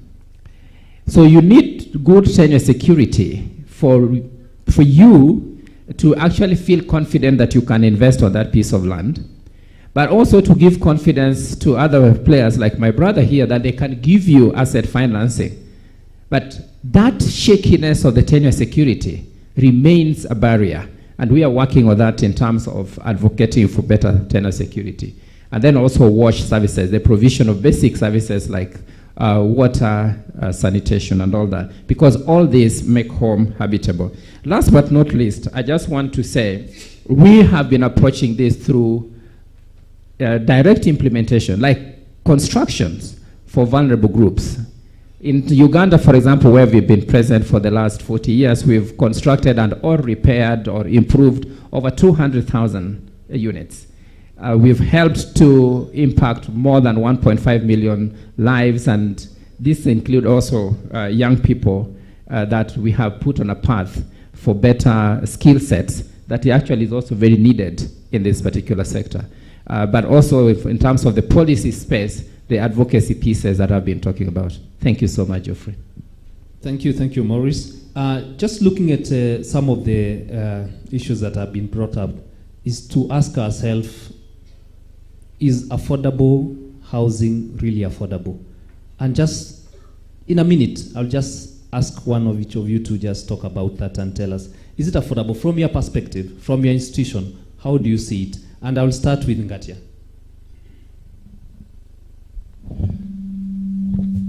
Thank you. I think definitely, as I've mentioned, if you combine all the incentives and everything the government is bringing to the table, the whole aim is to get affordable housing to be not just lucrative in terms of the business opportunity, but also affordable for the end users. The PS spoke about the Park Road project, where right now a similar sized 60 square meter unit, or I think that's a 2 or 3 bedroom, would be going for over 7 million shillings. But through essentially using Park Road as a test case for all the incentives that the government will put in place, we were able to deliver those units at 3 million. So that's less than half in the same area. So that is certainly affordable. But there's also affordability in terms of the end user financing. Now that's where I think we have a bit of a challenge, and that's where now we are hoping that, with everyone in this room, we can unlock a long-term solution. KMRC is definitely doing more than its part by providing mortgages at sub 10%. But we know there is a bigger market for home ownership than just mortgages. We know there is, there are rent-to-own schemes or rent-to-own arrangements that are very attractive for our population. We call them the tenant purchase schemes. Now, it kind of beats the purpose if you're delivering a house at a very affordable cost. If then at the end of the day, the end buyer has to spend a significant amount of their monthly earnings just to live in that same house, because interest rates are so high. And a lot of that is a factor of the risk that is whether it's perceived or real risk that is deemed by our financial institutions. And so what we're really hoping is that sitting together with these financial institutions, helping the market understand the risk profile of these TPS buyers or TPS homeowners, we can start to see the cost of end-user finance coming down. That way we attack the problem from both sides, not just the supply side, which is very clear, but also on the demand side. Thank you. And just moving on to George, on the same concept, and how do we bring in micro-housing into that space, and how can it be integrated with affordable housing so that we're able to push down these affordable credit to the Mwananchi down there? Thank you, Joyfully. First of all, I would take from my career from Habitat. I think for us, we really pilot a micro housing, and we are actually supported a lot by the Habitat for Humanity. And looking at our model, first of all, building a house looks like it's a lot. But I want to talk about the rural areas because that is where our focus is. And in the rural areas, people do not have regular incomes. They are not employed like some of us are. But and our clients are actually business women. But our model is where we utilize the locally available materials. That if you go to Western Kenya, there are locally available materials that are cheap to build. Labor is also cheap in that area. For example, when we build houses in the rural area, we support our clients to build houses in the rural areas. One of the costs that makes it cheap is that the husband actually becomes one of the laborers in that place. The woman is the one who is feeding the artisans. So we are looking at a model that is a product that is for the rural area, where we are reducing real costs. And that is the space that we are in KWFT in terms of micro housing. Because we don't want people really to move from the rural areas to come to town. We call it rural urban migration. We want to make the rural areas as comfortable as possible. And I like the direction the devolution is also taking, that they are also coming in handy to ensure that the rural areas are habitable. And I would also look at it, the affordable housing from a house to a home. What do I mean? That once even we build the house, the next thing we improve is sanitation. The toilet, we improve on it, we support the clients to do that. The other thing we look at, now this customer, we don't need clean water. Then we supply water tank to this customer. Then we move on, probably the customer is off grid. Then we support the customer, either to have solar or to install electricity. So looking at it at our model, it becomes relatively cheaper. I would tell you a house that can cost you in Nairobi here to build 2 million, that is not a dream of a rural person. It will cost around 700,000 using the available local resources. You don't look for a big queue. You have foremen, you have artisans. They can come up with a house, and you won't see those houses falling down the way what is happening in Nairobi here. That's my contribution, Jeffrey. Thank you, George. Geoffrey, if I may add something please. on the, can affordable housing be affordable? I think absolutely. I think, but it's such an ecosystem. I think somebody earlier said providing housing is a very complex issue. There is land, there is government comes into play, banks come into play, providers like QSs and architects and lawyers and what have you come into play. And I think we almost need to be coordinated in the intent that we can make housing available. We often talk about 9% as if that's a low interest rate. That still is a very high interest rate. We know the government is intending on lowering interest rates. The president recently pronounced he'd like to see rates, long-term rates below 10%. If that happens, we should really be talking 5% interest rates, right? When we come to banks, I think we're starting to innovate a lot more around. So for example, our traditional approach is to value a house, every single house. Now, when we standardize, as Ngatia's boss was telling us, then what's the point? What do I gain by valuing the unit on the second floor, the third floor? They're exactly the same, you know? So we're starting to think that we can accept that if one unit is valued, it then represents the whole lot. And so I take out the cost of valuation to the buyer, because that's a cost. Lawyers, I know Jenny's here, you have a remuneration law that says you must be paid X for when people buy. Now that was not designed for affordable, you know, sector, and maybe, you know, the Law Society and that sector needs to think, what are the affordable lawyering rates for conveyancing, you know, affordable homes, and then we take that cost down. So I think now you're providing land, and that stuff is going to help. There was talk about incentives around, you know, stamp duties and what have you, because I think everybody is going to coordinate and bring this, you know, down so that we can. But I think it's happening. I think there's a couple of banks, including ourselves, offering rates that are below 10%. I think but the ultimate question we need to ask is, housing is said to be the most significant financial decision, you know, sort of you make, the first largest one. Buying a car, buying, you know, sort of, most people aspire to live in a better place than they can actually afford in the first instance, right? And so if the coordination of all of those players is what actually will make it affordable. So you're right, you know, offering me a 700K house in you know, somewhere, you know, 200 kilometers away from here, if I plan to live there, but most people work in Nairobi. Now they want an affordable home in Nairobi. I think that's the challenge we have to solve. I don't think it's just a government, or it's everybody that plays in it. I think we're making steps in the right direction, but I think a lot still can be done to keep reducing the cost of putting the house in the first place. That then makes it, you know, affordable to that guy who aspires to live in a slightly better place than where they were, you know, when they went to school or college. Yeah. Thank you, Tyrus. And Zorava, I know you want to contribute to that, and there's a lot. And what he has touched on is developers. I mean, you have a very critical role as a developer. Talk to us about bringing that cost down to become affordable. Yeah, thanks a lot. I just want to come back to your question around is housing affordable? And I think when we look around, you know, cities like Nairobi right now, and even Kenya, I think we can say we're almost like in a recession. It's a very difficult time for people, I think. I think the cost of food has gone up, fuel has gone up. I think when you talk to the average Nairobian, I think you'll find that they're having a very difficult time. And I think that cost of living is certainly a part of that, but I think that other costs have gone up that are affecting the pocketbooks of people. And so I think, you know, firstly, I think we recognize that it is very difficult for people right now.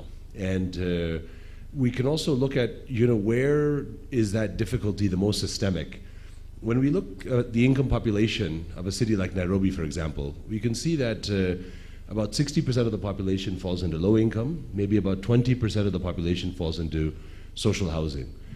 And when we look at how much people can make, you know, we realize that there's actually a bit of a housing gap on the lower 40%. That's because the housing stock that's there isn't necessarily adequate, whether it may not be affordable, but also we also call into question things about quality. Maybe someone can afford their rent, but are they living in a quality home? Are they having running water? Do they have amenities? So these are the types of things that we also have to address when we are thinking about affordability. We also must think about quality, accessibility, is it in a good location? All of these factors come into play. So I think, you know, I agree with what Titus is saying, actually. A lot of these things are kind of a complex set of issues. To bring down the cost of housing is usually like a sector coordinated activity. And again, I think Titus touched upon that, where there's a lot of moving pieces, right? So, for example, if we want to see the cost of our construction come down, we need to increase volumes in our supply chain, right? And we can, of course, have interventions in the supply chain as well, but we need to see volumes. What's going to invoke the volumes? Is it going to be mortgages? Is it going to be rental? What sort of incentives are required to pinpoint the exact issues where the costs are higher than normal. So those incentives then have to be coordinated with what developers need. So I think, all of this to say that I think that it is a complex issue to bring down the price of housing. A lot of it depends on the cost of construction, but there's also a lot of other bottlenecks that are there that slow down the process. For example, how long it maybe takes to get a mortgage, how long it takes to get a construction loan. All of these things slow down the process. There's also a level of frustration in the process. For example, if it takes a long time to get a construction permit, or if it takes a long time to get financing, and a project never sees the light of day. We never actually calculate which projects never make it to market, right? So that's basically where we get the housing gap from, because we just aren't able to supply the market at the price points. We too are also encouraged by things like KMRC and bringing down the price of mortgages, creating accessibility. We're encouraged about programs around incentives and around urban infrastructure. But I think one thing that we probably feel like we need to see more of is we need to see all of this in a coordinated plan. We need to understand what is our 10-year housing sector plan for our country, both public and private sector, and what institutions plug in where, what is their participation, what is expected from them, and how is that going to overall affect the price of housing? Thanks. Thank you, Zorava. Maurice, how do we make this sector work for Kenyans? What are the top on your mind that we need just to tweak to make this work? Thanks, Jeffrey. First, I want to tell Tyra that lawyers are affordable, at least most of us.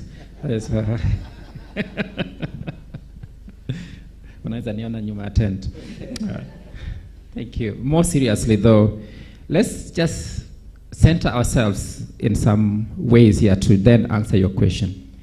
On the 15th of November this year, the world population officially hit 8 billion. Now, so what? If you go down to the country rankings, I noticed some very interesting figures. In the order of population size, Ethiopia ranks 12, Egypt 14, DRC 15, Tanzania 22nd, Kenya 27th, Uganda 31st.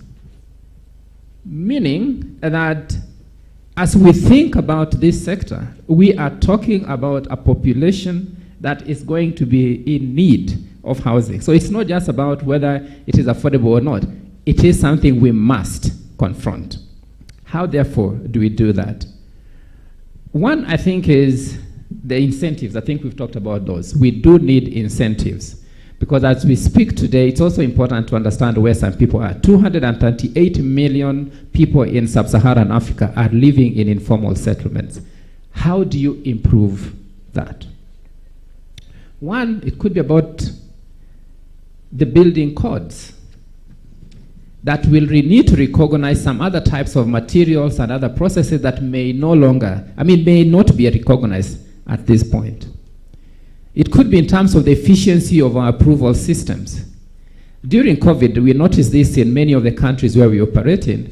Because of the stay home or work from home policy, it took extraordinarily long for government approvals in anything else, but let's talk about housing, to be made, because the officers are working from home. By the time they get to approve your application, guess what? The cost has fundamentally changed. So we also do need to look at how we do the approval system in ways that actually are sensitive to the fluctuations that time cause. But something that also we must confront ourselves is a mindset shift. For most of us in this room, when we think about construction, we think about the blocks or the bricks. We think about the old way of construction. We certainly don't think about recycled plastic as part of what we could use as construction materials. In fact, in some ways, we think it is even demeaning to imagine that I could use recycled plastic for that. So it's a mindset thing that we also need to do so that we can adopt newer and cheaper construction materials interlocking bricks instead of the ordinary cement, brick, and mortar, because ultimately the change in cost is real. But it also takes into account supply chain challenges, and this is where the government also comes in. Some of them have been disrupted by COVID, but some of them are just redundancies within our own operating environment. But there's another piece that we need to take care of: skill sets. I do not know if all of us are aware that actually, much as our construction sector is growing, to get a good plumber is a problem. To get a good electrician is a problem.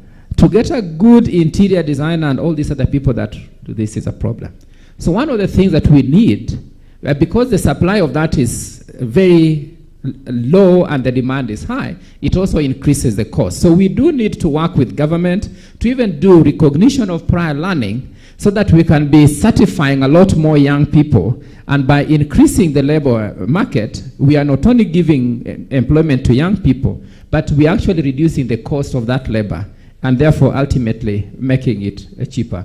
Last but not least is just building greener. Because when you begin to go green, ultimately the price also goes down.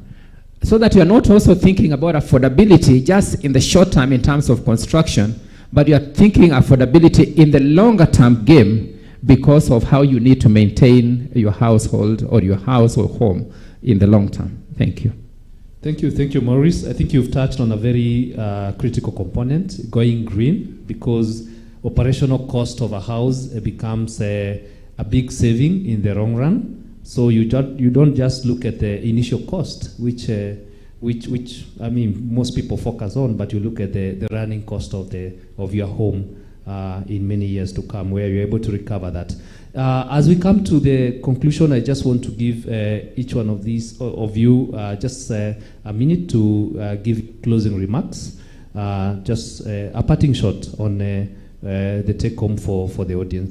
And I'll start with Ngatia. Thank you once again. I think I'll just reiterate what I've already said, that this program is private sector led, and affordable housing really should not be viewed as a less lucrative economic opportunity than high-end housing, for example. It is an opportunity for the private sector. We need the private sector. We are not unaware of your need for sufficient or appropriate returns. And as we have already done, we've already shared what government has brought to the table.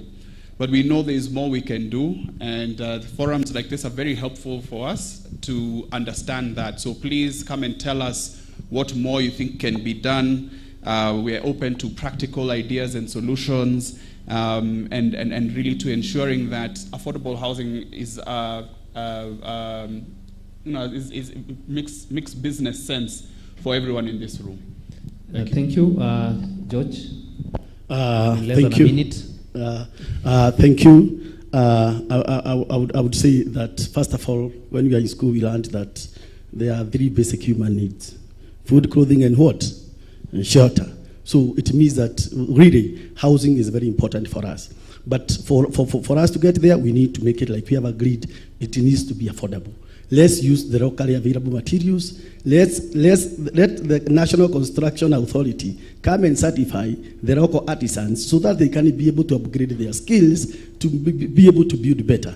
And then that we will make the rural areas a better place and a better home for us, and we curb rural urban migration. Thank you. Thank you, George. Zorava?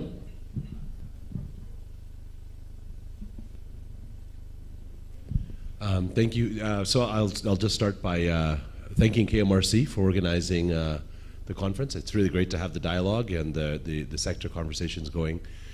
Yeah, if I had to pick like one thing, I think if we focused on the informal settlements and we work backwards from what people had the capacity to pay who live there, we might be able to figure out all of the other income levels.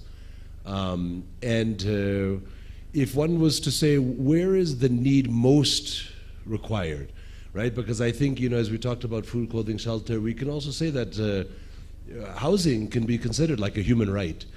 And so if we can focus on programs in informal settlements and design and figure out the economics and where we have to put interventions and how we can enable offtake and how we bring down the pricing, I think we'll be able to move in the direction of solving the problem.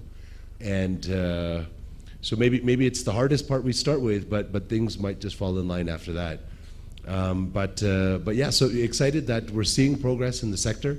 Exciting that it's again a part of the government agenda. It's a major employer. It's a major growth driver. We cannot stop the trends of urbanization. That is a global phenomenon. And so cities will continue to become more and more populated.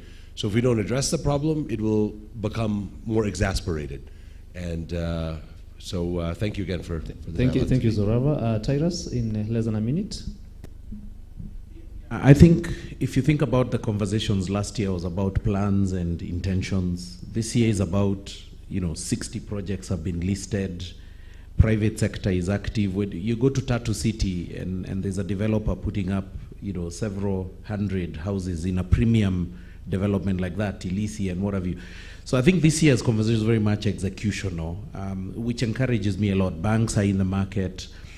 My hope next year is that we're going to, or with all the infrastructure development, so people can move around and get to these places, because, I grew up in the Tatu City somewhere, Uko, used to pass there. It was a coffee estate. If you'd say 20 years later, people would be living there. The infrastructure development that has been going on is opening up these areas, if you think about Vipingo as well. Next year, I think we should all probably start by saying, private sector delivered, how many thousand units? Banks financed how many people? Because I think now we've got execution both in terms of providing houses. Last year and a couple of years ago, I think there was many doubts as to, is this thing really going to come together? I think it's really encouraging. I think the parties are now coalescing. And I think the story next year will be very much, how many people are living in affordable homes. Today we can only talk probably about one project. Next year I think we need to list 20, 30. Thank you. And I know, Maurice, you had already given your remarks, but I'll just give you 20 seconds.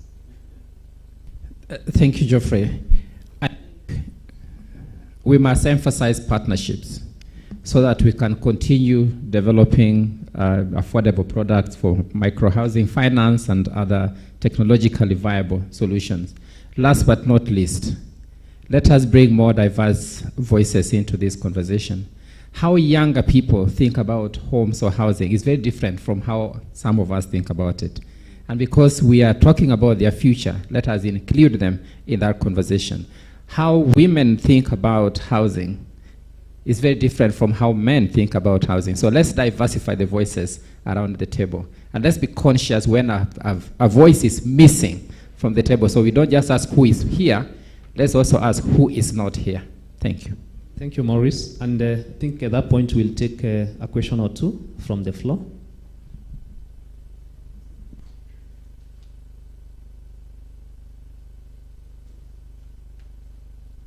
The mics should be circulating.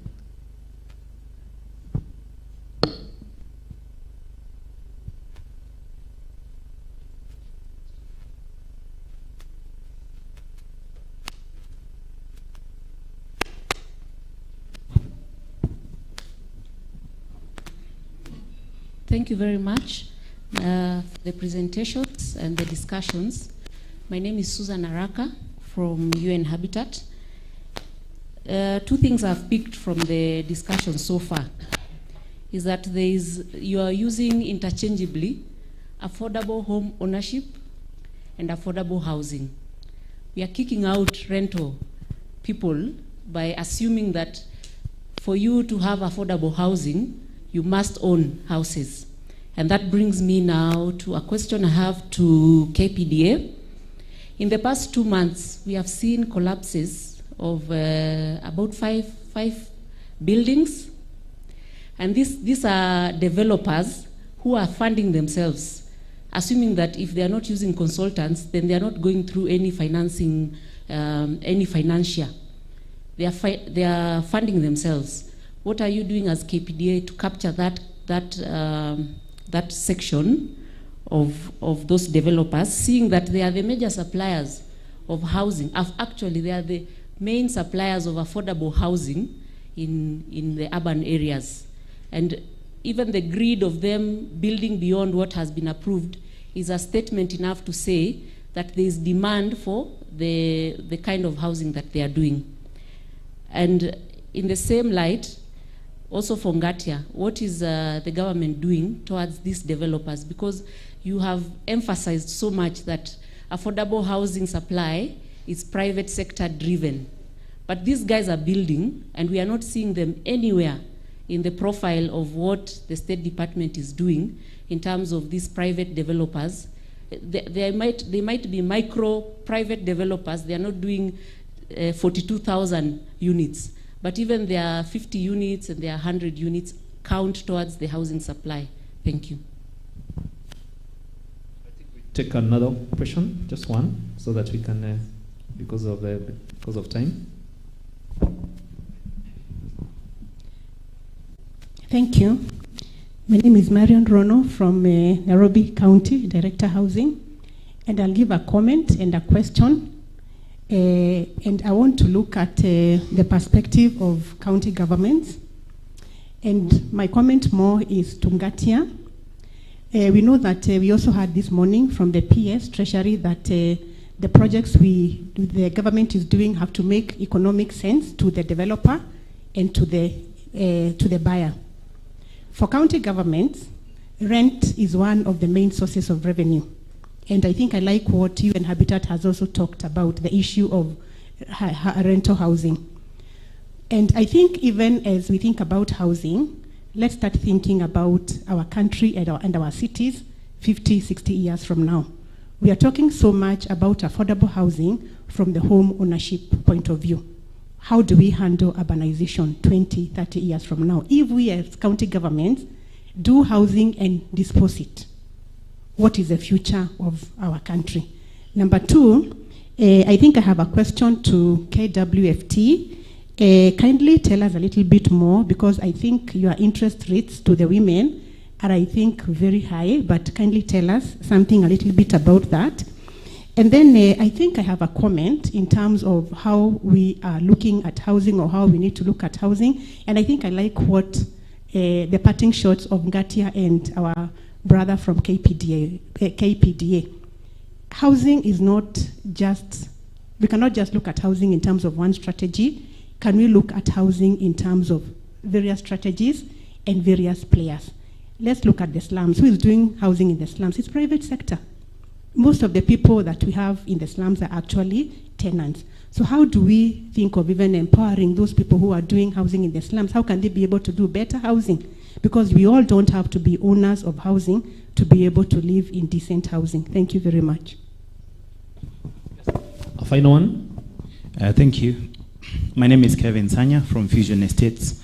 It's interesting that I'm seated to the two women from different organizations, but we have the same line of thought. She's from Habitat, from Nairobi County, and I'm from Fusion Estates, private entity. But I would also like to echo the affordable rentals market. Whenever we talk about affordable housing, everyone thinks about home ownership. 80% of those people who are living in Nairobi are living in rented accommodation. So if it is the first thing that we need to prioritize is decent, safe, habitable accommodation that these 80% need to live in. That's an area that as Fusion Estates we are focused on, and would like to know what KMRC, what KPDA, I know we've been working with KPDA, and what other different stakeholders are doing to ensure that these incentives are not only targeted to developers that are building to sell, but developers who are also building to rent, because that's a very key market that we're looking at. The other bit is on incremental construction that has been alluded to by one of the panelists. Is this an area that KMRC or the mortgage providers, the banks and financial institutions are looking into? Because again, through our partnership with FSD in the Open Access Initiative, we do some surveys to our tenants, and you would find that 70-80% of these tenants have their own land, have their own homes in the countryside. And it's a fact, just a couple of weeks from now, the bus stations will be crowded because everyone is going back to their countryside.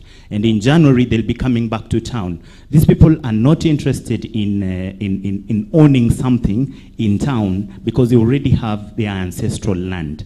So some of these people would want to own land, maybe outside of Nairobi, and do some incremental construction. So how can these products and all this discussion that we're having today also target this kind of, this segment of the market? Thank you. And I will allow the panelists to respond to the three questions. Gatia? Thank you. Let me start with Susan's question or comment. Thank you, Susan. First of all, I'd like to state for the record that every single unit counts. Whether a developer has built 5 units or 5,000 units, they all count towards the achievement of this 250,000 unit target that we have. We're also aware that the number of large-scale developers in our country are few. I think you can count them maybe with just 2 hands. Yeah. But we do have a lot of smaller scale developers that are building, on their own pieces of land, and not just in the urban areas, but also in the rural areas. So we're working very closely with the NCA to ensure that we capture that data and include it in our statistics. Now, to your observation, this sad situation of collapse of buildings recently, that has become a big point of priority of both the national and the county government right now. We know that there are laws in place that should prevent this sort of thing from happening. And now the priority, or at least what the focus is now on, is the enforcement of those regulations and those rules. Marion, you asked a question around urbanization. So if we start off, in the urban areas, there is a big opportunity for us in urban renewal. And I know, Marion, you're responsible for this element within the county government.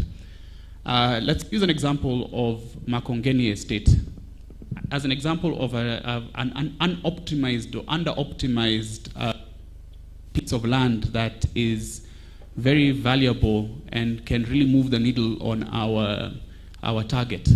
Yeah, so Makongeni was built in the 1910s, I believe.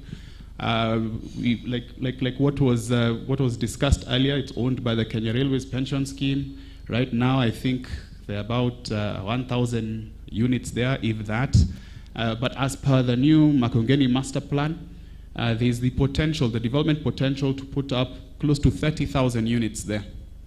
Yeah, so we're looking at really maximizing or optimizing existing pieces of land that are available in urban areas. But decent and affordable housing is not just the preserve of the urban areas. Yeah? Rural housing is very important. KWFT have mentioned to us here that that is their focus, and they're not focusing on that for CSR purposes. It is an opportunity for them business-wise because there is actually demand over there. And of the 66 projects that the PS mentioned, that totaled about 800 acres. And those projects are in 22 counties. So it's not, this is a demonstration that it is not just in Nairobi, Mombasa, Kisumu, and other urban areas. It is across the country. We know there is demand for housing in the rural areas as well. If you talk about specifically some of the off-takers that we are already engaging with, the county governments already have staff that they are looking to house. Plus, you also have the people who are actually from these areas that want to buy units there as well. So once again, the focus of the government right now is not just on urban areas, and we hope by, with this one project every month, that every week that His Excellency the President will break ground on, you'll notice that it's not just in Nairobi. We mentioned Homa Bay, we did Kajiado recently, we're looking at Mombasa very soon, we're looking at areas as far as Maralal. So that should do a lot in terms of easing the pressure towards rural-urban migration, and hopefully, as a result of also all this development that will be happening, we will see the job creation that also keeps economic activity in these areas, rather than everyone trying to flood into the urban areas like Nairobi. Thank you. Thank you.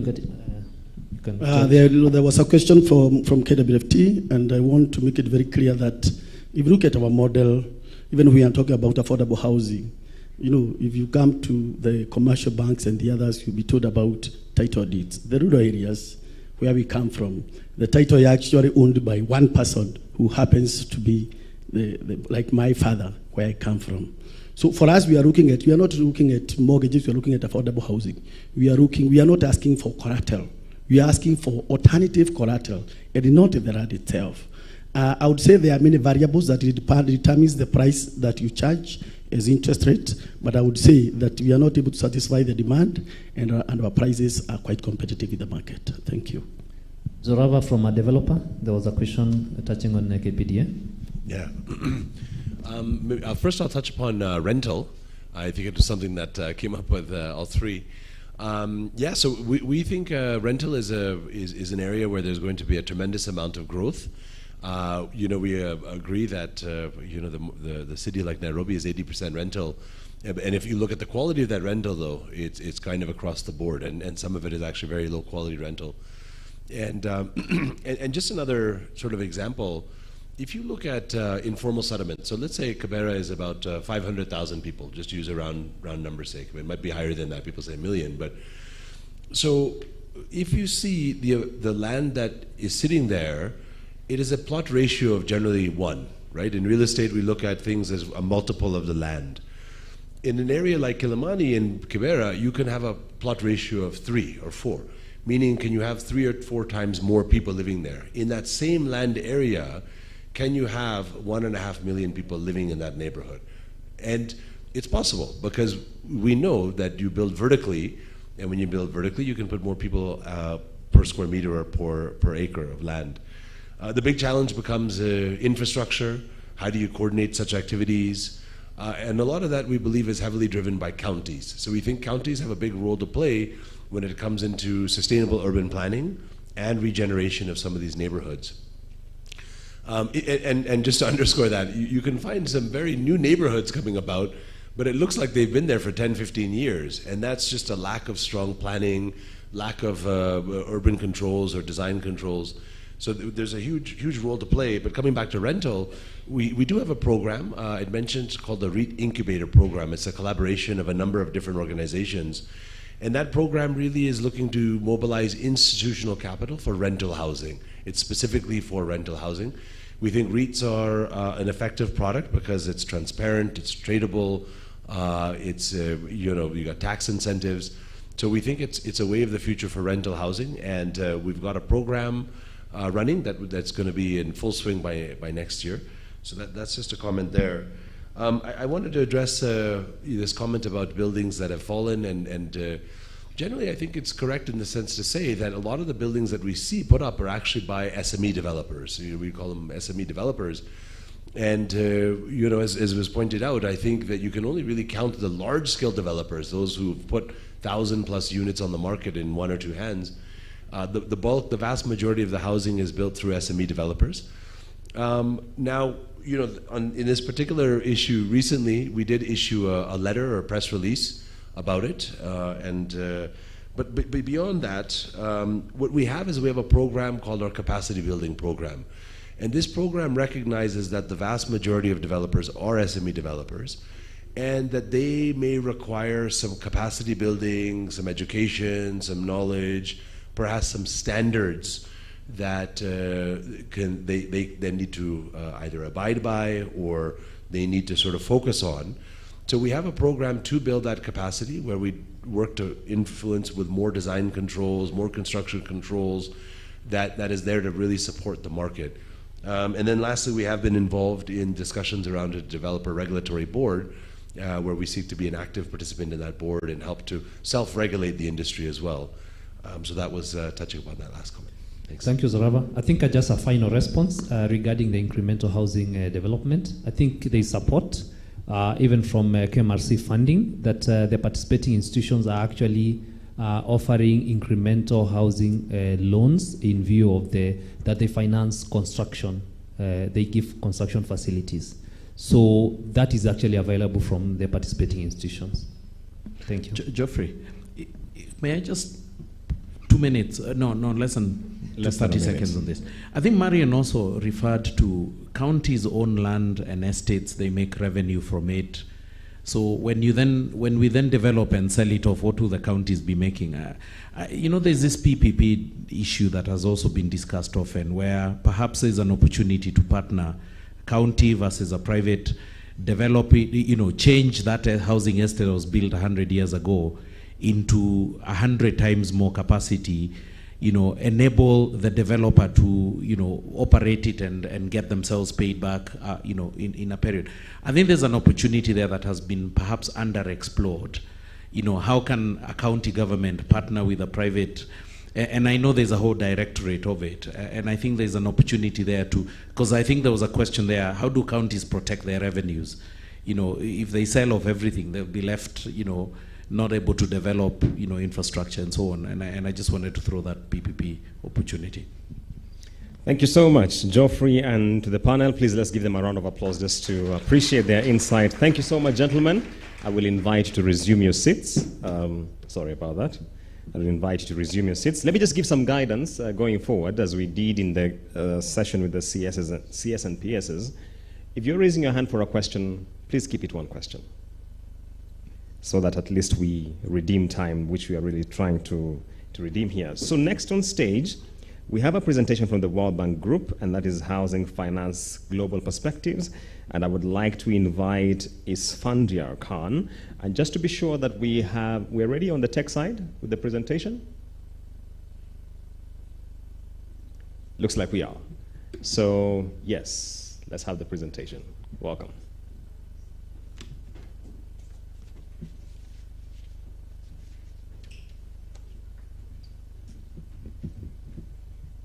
Good afternoon. So I have two negatives. I'm not a woman, but I'm standing in for a woman, so that's one plus. And I'm keeping you from lunch, so sorry about that. On the positive side, some of the questions that were raised, we have some answers here, so let's quickly get into it. So I'm Isfandiar. I'm based in Nairobi, and I'm the lead specialist covering a number of various areas. Do you see the presentation? Not yet, so we have to wait.